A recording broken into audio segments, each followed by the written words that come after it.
Right now, several lawmakers are gathering in downtown Savannah to urge voters to take action on the Chatham County Schools Tax Relief Act.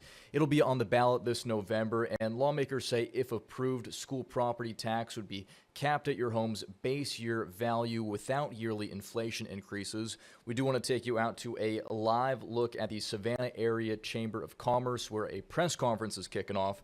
Let's go ahead and listen in. Educating 1,500 fewer students.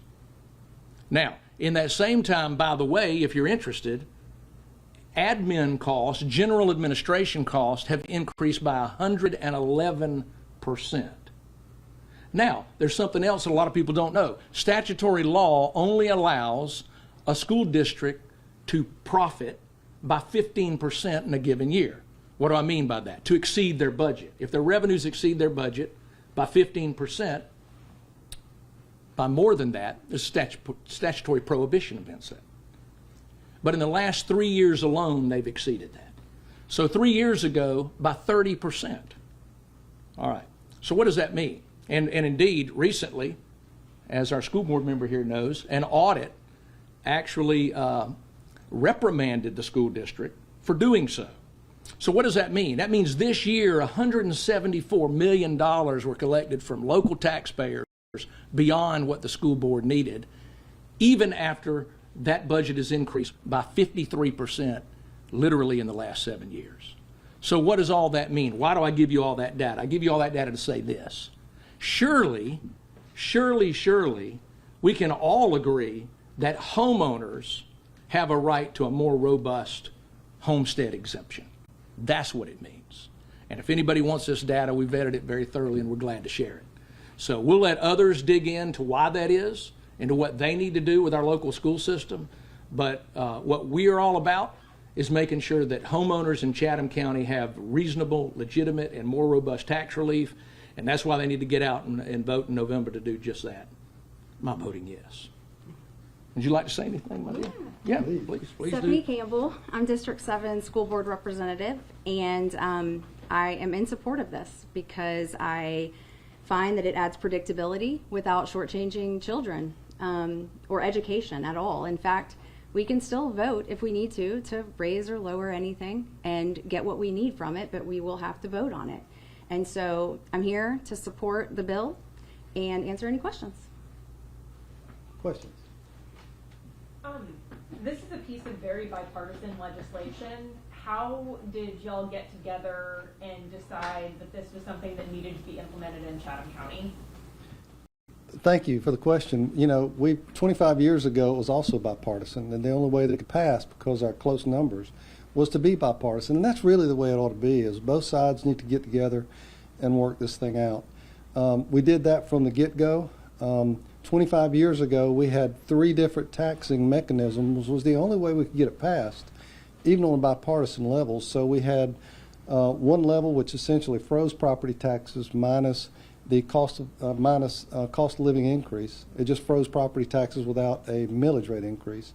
Then we had the City of Savannah and Thunderbolt, which had the standard cost of living increase added to that.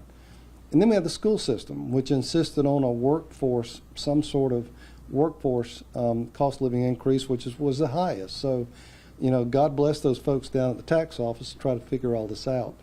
We needed to go back and fix this. There's no loss of revenue that we've found out over the past 25 years. Every dime comes back. But for the first time, this takes 2/3 of your property taxes and makes sure there's predictability for the homeowner. All the revenue is going to come back. It's going to help those folks that actually pay the taxes. So everybody got together. They saw the benefit, if you will, of standardizing this stuff. So we're taking the first of the 3 that are out of line from the rest of the county and those 6 cities, and we'll begin to treat those the same. I might add one caveat to that. To your question, so here's what's happening locally. The growth in our area is unprecedented, right? Unprecedented growth. So homeowners, you know, our job is to hear from the people, okay? And so what we're hearing from folks is that, you know, I live here. I have no intention of moving. I've long lived here. but every year my taxes are going up. And that is because their valuation is increasing. And in some cases, you know, you've heard this everywhere, exponentially so. And so their taxes keep going up.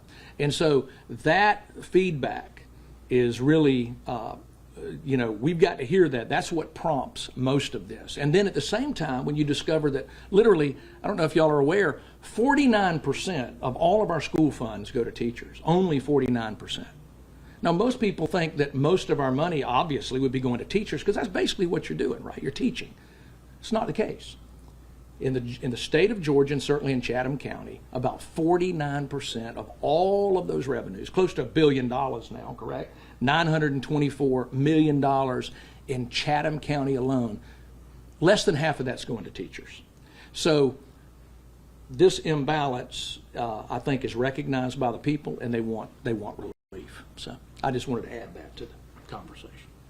Any other questions? Yep. Oh, No, I echo what you said. Say amen. Yeah, amen. I'm not sure about all the breakdown of where money goes, et cetera, but not to that degree, to the percentage. But I do think that we need to reconsider with some of the initiatives that Dr. Watts very, very astutely has pointed out that we need to focus on. We need, you know, money to go to those areas, and this is a way to kind of get us to focus on those situations. Like the money needs to go, right? So instead of just having it be the status quo, the way it always is, have someone come in and say, well, this is, you know, how we're going to do things from now on. It's going to be more predictable, and then do with it what you will, and maybe have us rethink it, be more innovative about our approach. Couple of things.